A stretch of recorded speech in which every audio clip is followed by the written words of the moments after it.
एक कथा के अनुसार माँ पार्वती ने अपने पूर्व जन्म में भगवान शंकर को पति रूप में प्राप्त करने के लिए हिमालय पर गंगा के तट पर अपनी बाल्यावस्था में अधोमुखी होकर घोर तप किया।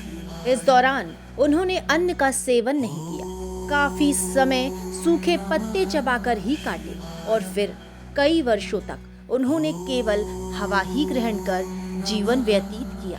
माता पार्वती की यह स्थिति देखकर उनके पिता अत्यंत दुखी थे। इसी दौरान एक दिन महर्षि नारद भगवान विष्णु की ओर से पार्वती जी के विवाह का प्रस्ताव लेकर मां पार्वती के पिता के पास पहुंचे, जिसे उन्होंने सहस्त्र ही स्वीकार कर लिया।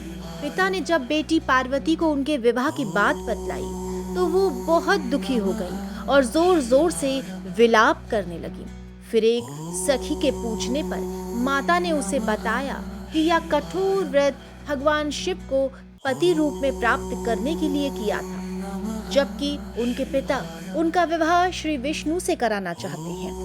तब सहेली की सलाह पर माता पार्वती घने वन में चली गईं और वहां एक गुफा में जाकर भगवान शिव की आराधना में लीन हो गईं। भाद्रपद शुक्ल तृतीय तिथि के हस्त नक्षत्र में माता पार्वती ने रेत से शिवलिंग का निर्माण किया और भोलेनाथ की स्तुति में लीन होकर रात्रि जागरण किया। तब माता के इस कठोर तपस्या से प्रसन्न होकर भगवान शिव ने उन्हें दर्शन दिए और इच्छा अनुसार उनको अपने पत्नी के रूप में स्वीकार कर लिया। मान्यता है कि इस दिन जो महिलाएं विधि विधान पूर्वक और पूर्ण निष्ठा से इस व्रत को करती हैं, वो अपने मन के अनुरूप पति को प्राप्त करती हैं। साथ ही ये पर्व दाम्पत्य जीवन में खुशी बनाए रखने के उद्देश्य से भी मनाया जाता है। धन्यवाद। वीडियो अच्छा लगा तो लाइक, कमेंट, शेयर करें।